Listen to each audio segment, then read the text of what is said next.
All right, Mr. Deacon, the man who saved me with all the setup. No doubt. Man, I was just throwing like shots in the dark. Man, I was literally throwing shots in the dark until you got involved.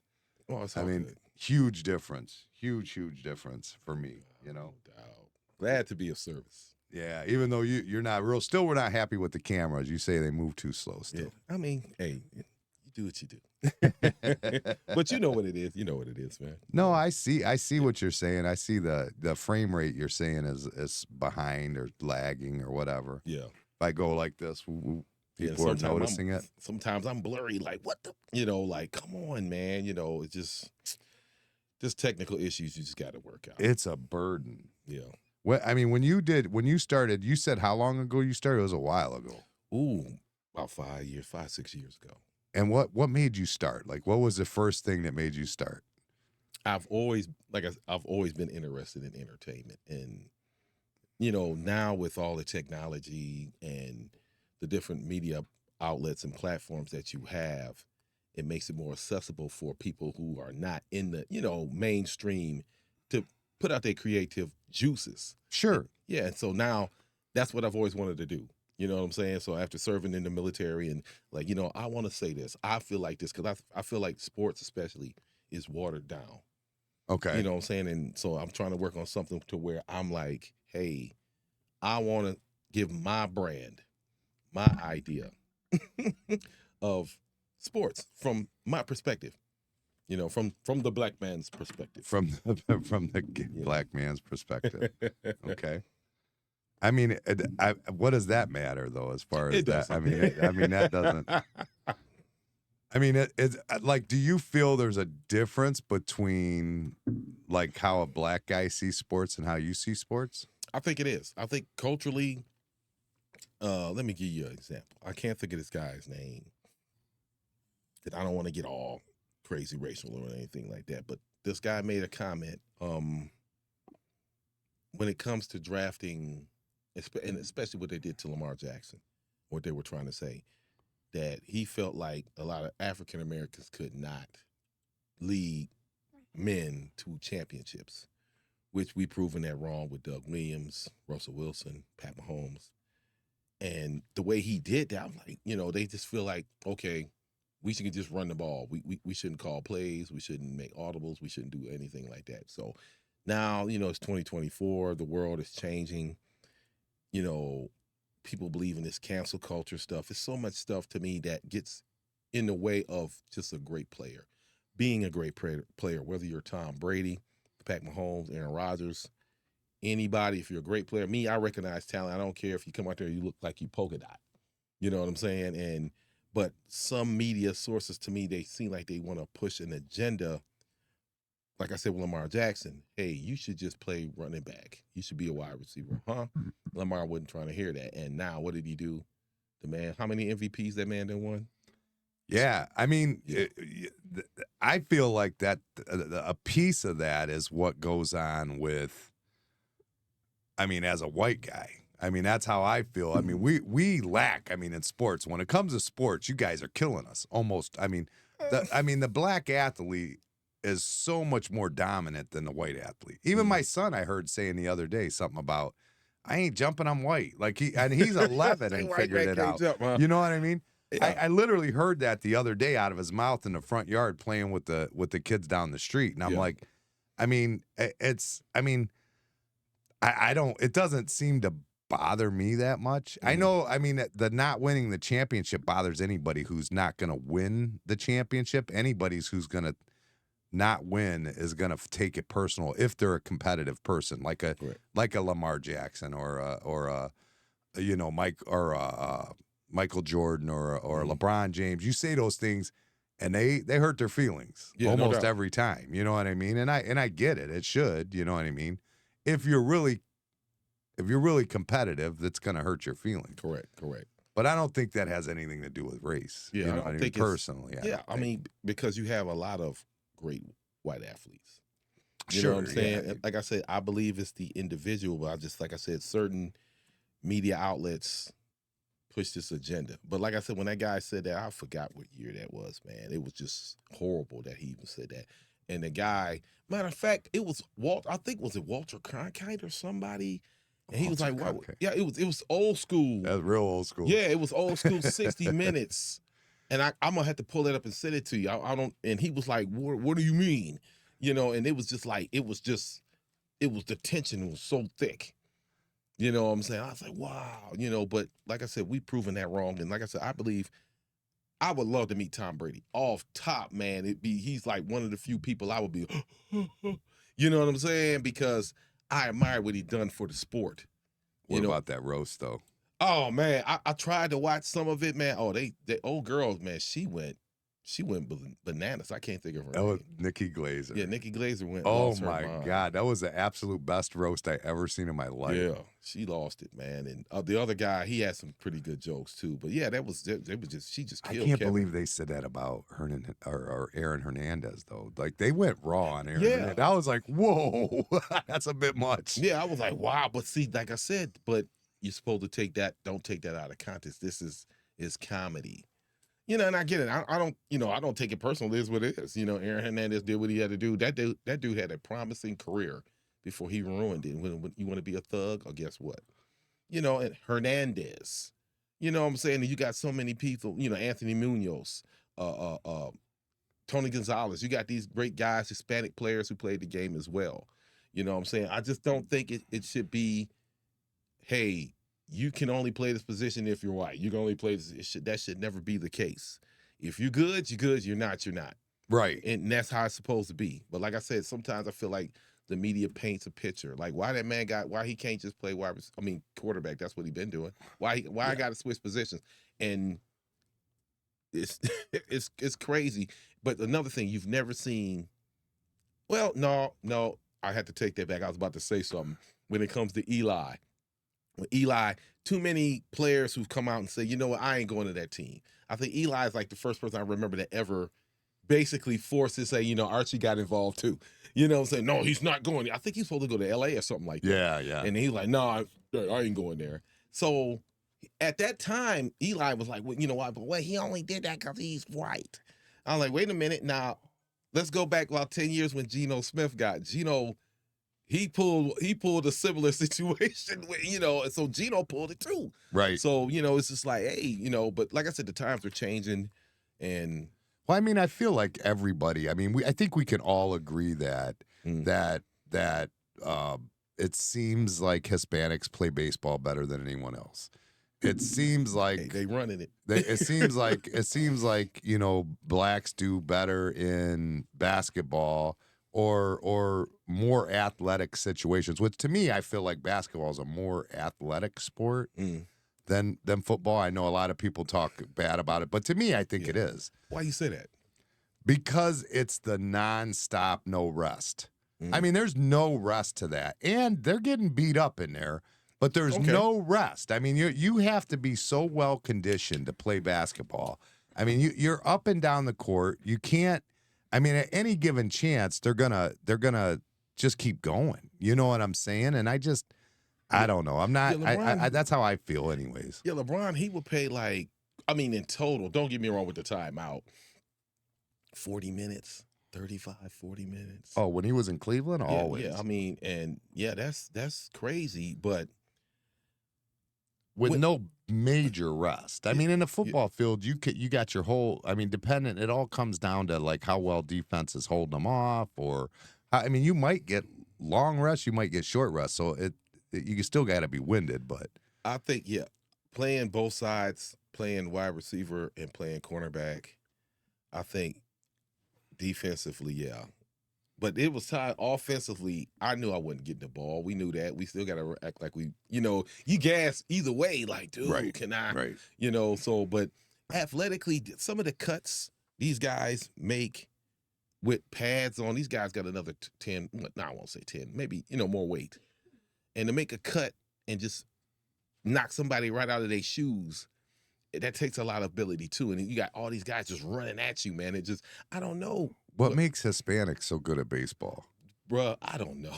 I don't know either. I really don't. I don't understand that. I don't know. I mean, a lot of them, and they come over here like Ramirez and I can't think of what they call Big Poppy, guys like that. Yeah. Those guys are in third world countries.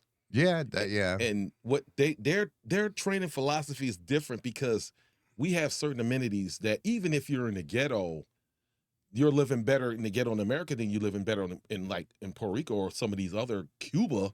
I don't know about Puerto Rico. No, well, let's take Cuba then. Like okay, some of Cuba, these Cubans yeah, that I'll come give over you here. Cuba, yeah. Yeah, and these guys are coming here and they this is it. This I can get my whole family out. I think the motivation and the tutelage is different for them to be. I think, like I said, I just think the training schedule, the regiment, is harder. That that they put Well, on that's their interesting that you say that. Do you Yeah. think that that's why people come out of the ghetto so good like that because they're trying to get their family out? Yeah, I think that's a big chip on the shoulder when Huh. when you've lived a certain way and you like, hey, my mom had to do this. It's the whole thing with the NIL money, and these kids are busting their ass. You know what I'm saying? And I've been deprived of this. My mom is working 3 jobs, and we barely eating ramen noodles and sardines. And I think that motivation, depending on where you're at in the United States, comes into play too. So you like, I mean, I hey, grew up in the projects Yeah. myself. My mom was a single mom. Mhm. She got welfare, went to college, put herself through college. I didn't go. I mean, I played sports in junior high and stuff, Yeah. but that was a badass after that. I didn't go. You know Yeah. what I mean? I was in bad kid school and all that stuff. So I never really did all bad that kid stuff. school. Did you feel like you could have potentially been a pro athlete? Maybe in junior high, I mean, I was pretty good. I mean, I was actually really good. Like I was better than most of my friends. Yeah. I mean, I was pretty. I mean, I didn't Playing give no what? effort though. Football, Okay, all okay, football, okay. only football. Yeah, my dad was like, that's the only sport that existed in my house. But Okay. to my dad, you know what I mean? Yeah. They would try to get me to play basketball. Like in 7th grade when I came in, I was probably like 5'11" Okay. in 7th grade. Wow. But so they were trying to get me to play basketball. But I mean, I was only 6'1" by the time I got out of school. So I Okay. mean, I didn't grow a whole lot after that. But I went through this huge spurt over everybody at 7th grade. You know. Yeah.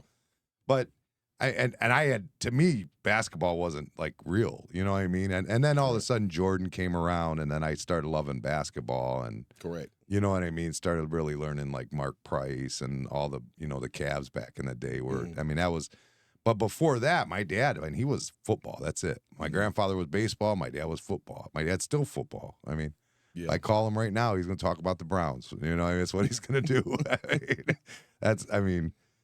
But either way, whether I could have been or couldn't have been, I didn't even give an effort to do that. I had no ambition to do that. I mean, I grew up poor and Correct. whatever. See, when you said ambition, see, like when you're in those countries, though, they change that.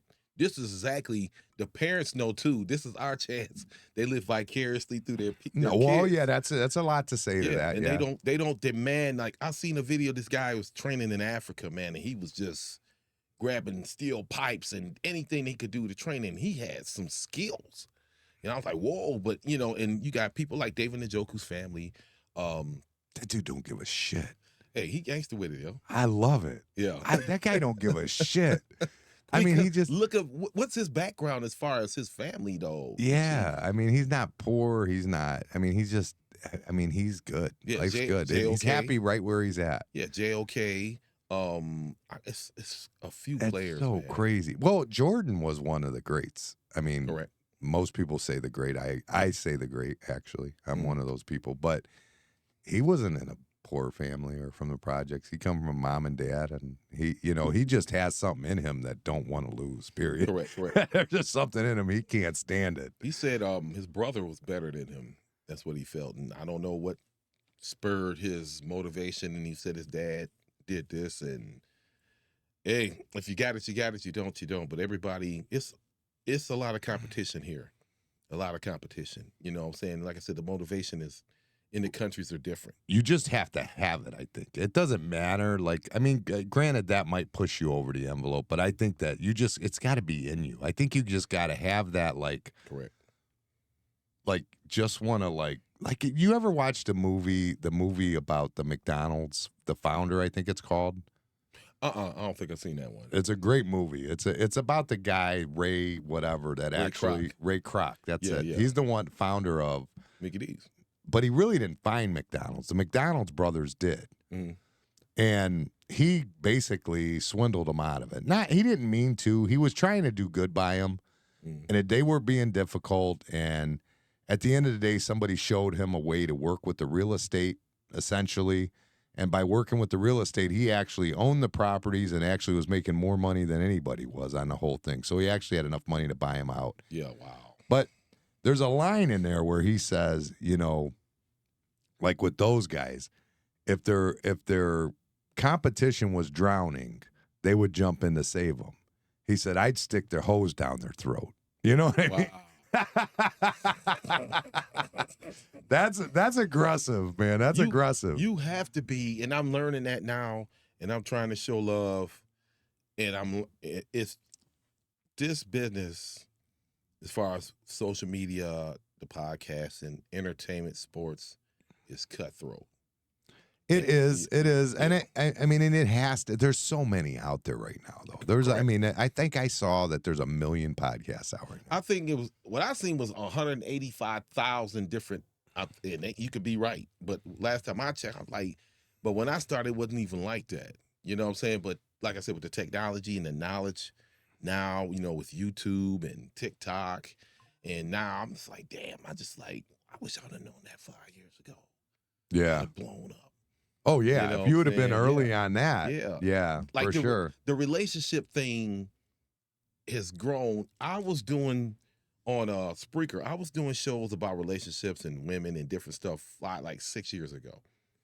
That has exploded on social media. Everybody's telling everybody how, the women's not the prize anymore, and the man's the prize, and high value people and all of that. And I was like, man, I should have just kept on rolling with that, done too. You know what I'm saying? I was like, wow, but it is what it is, man. But I believe in it, and you believe in it, and you doing it.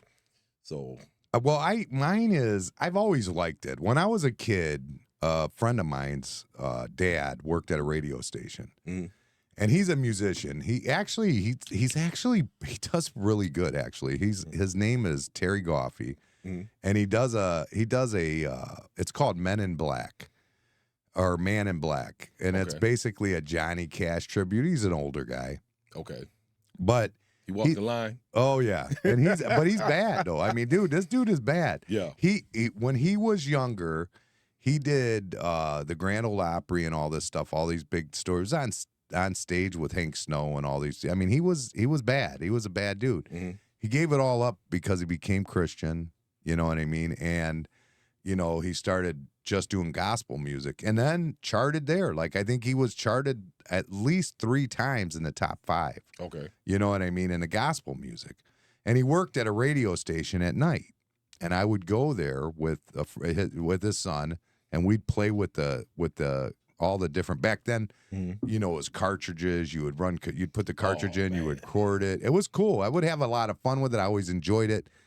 So when I started thinking about it, I'm like, you know what? I would have fun doing it. And I've always said I thought I'd be good at doing that. I thought that should have been something I pursued if I wasn't a jackass. You got it naturally. You know what I'm saying? And, I think the gift of gab is not for everybody. You know what I'm saying? I have people I've talked to, man, they just get on, I got to talking now, I got to speak now. And they just be, I did an interview, shout out to Aries Sports, and one of the fighters, he was just like, and I really had to do some editing to get it out. You know what I'm saying? Like, dude, come on. You know what I'm saying? And it's just not for everybody. But I'm not getting in that ring, though. He can have that. That's for him. Yeah, you know what I'm saying? Yeah. Everybody got they piece in life. You just got to, when it comes to goals, like you said, something that you love, you just got to embrace it. Yeah, and that's what it is. I'm enjoying it. And you really help. I mean, I can't stress how well that, I mean, you've changed my whole everything, my whole perspective on how to do it. We ain't done yet. The methods. We ain't done yet. You honestly, every time I talk to you, it points me in the right direction. And then I can do the research. I'll put in the work. I will figure it out. No doubt. But I just don't know where to go. Starting out, well, you went to broadcasting school, and I mean, you got that going for you, and that helps out. That keeps you, or that gave you those basic knowledges. Yeah, I had a great knowledge beforehand because I was doing it, but the connections. You know, I love Ohio Media School, and I learned a lot. You know what I'm saying? But it is what it is, though. But I'm But glad. did they teach you the technical stuff more? Not really. No, A lot of things I learned through trial and error really. and YouTube. YouTube's amazing. Yeah, YouTube is the YouTube shit. is amazing. It really is. Yeah. I as a carpenter, it's a game changer. Mhm. For I mean, I like Amanda's brother Joey. Mm. He's kind of like he's never really done a job too much, you know. At this point, not now. Now he has, but back then he was a young kid, never really worked for anybody. He was working at a pizza shop and living upstairs, and the owner like owned the apartment building upstairs, and he started having them fix rental properties. And I told her, I go, what the hell? How's he fixing rental properties? Like, that's crazy to me. You know what I mean? I'm telling Amanda. And I talked to him, and he says, I don't know, I just watch the YouTube videos. And I'm like, son of a bitch, they got me. Man, and he does a great job with it. yeah, It's all it takes. It's an amazing source, and that's why those infomercial type unboxings, they do so well. Yeah, they're huge. Yeah, because they're huge. You get this piece of equipment, and you're like, okay, I got it. I heard so much about it. That's my next step, I think. I want to talk to you about mobile, like not a podcast studio, but recordings. Like if I wanted to do a how-to video on a drop ceiling, or if I wanted to do, because I've seen how-to videos on drop ceilings, and they're a joke in my opinion. Like they're like literally like home builder type guys or whatever, DIY type stuff. Right? They're DIY, and I'm okay with that. I mean that they do it and they get the job done, I suppose. But I mean, I do grid ceiling. Like I can run some grid. Like I'm that's what I do for metal studs and drop ceilings. That's my thing. So I mean, I run in and it's nothing for me to go in to throw up 10,000 square feet of grid. That's a small job to me. You know what I mean? Yeah. So that's something where I'd like to go in and do some of that, maybe some drywall, do some editorials like that, and see how they do on there, because I think they would do well. I can do a little drywall. You know what I'm saying? I'll you know, from getting mad punching holes in the wall, you learn some stuff. But yeah, it's just some of these projects, watching them on YouTube, I was like, wow, it's amazing. Even amazing. Even on TikTok, and the dude like do. I'm like, whoa, you know. And I've seen females. A female just, I can't think of her name. She just took her whole wall, had a chimney. She knocked it out and put shells. It was beautiful. Yeah. And I was like, whoa, wow. And you're not gonna get a lot of females that even want to get their hands dirty like that. Yeah. But yeah, it's just a great source, and it's out there. The information's out there. It is. It really is amazing. It's when Joey started doing that, it shocked the shit out of me. And then it's like, yeah, it makes sense. Yeah. You know, and I'll be lying if I didn't say I've used it a couple times in carpentry myself now. Correct. You know what I mean? I really have. And I went to school for it. I went to apprenticeship school at the Carpenters Hall, you know. Yeah, no doubt. So I mean, but you still can learn a little bit off of YouTube with the right ones. Yeah, so yeah, they're impressive. Yeah. And it's gotten me far with this after you pointed me in the right direction. I had no clue where to go. I was definitely I just share the love, man. I want to be blessed. Yeah. I seen that, like I said, I'm like, yo, my man, you know, he got it set up, he doing his thing. Hold on, and then we just connect and we just do, you know. Like I said, you scratch my back, I scratch yours, and we just keep it and we just grow together. I agree. I think it'll be well worth it. I can't wait for you to meet Guido. Did you meet Guido yet? Yeah, he was out there. Oh yeah, at the dog park. That's where we met. Was the dog park. Yeah. He's never been here. Like we never did no show. You know, besides that. You know. He usually doesn't come in much during the summer, except for to do the show. Or if we have an event or something. I mean, that's in the winter, he's here every day, all day. Yeah, no doubt. But in the summer, he really just comes in for the show, and that's about it, because he drives a cement truck. And, damn. You know, he's doing that. Yeah. That Ford, they're doing like, he's been there for a couple months, and they're not even put a dent in the floor. That's how big the place is. Wow. They're doing it like an electric truck or something over there. I don't know. But okay, he's been a busy boy doing just pouring. He starts at 4 a.m. He's tired. Yeah. And he's a little lazy. So no, I'm just I didn't say it, G. I didn't say it. All right. Well, I appreciate you sitting down with us. This was awesome. No doubt. And we did end up getting into some sports talk, which I was shocked that I guess that's what happens when you're talking to a sports broadcaster. No doubt. So it's for anybody who's looking for Mr. Deacon, it's TDE, TMDE. TMDE, TMDE Sports. On YouTube. TMDE Sports, and he's also on Channel 13 News, Correct. Cleveland. All right. Thanks a lot. No doubt.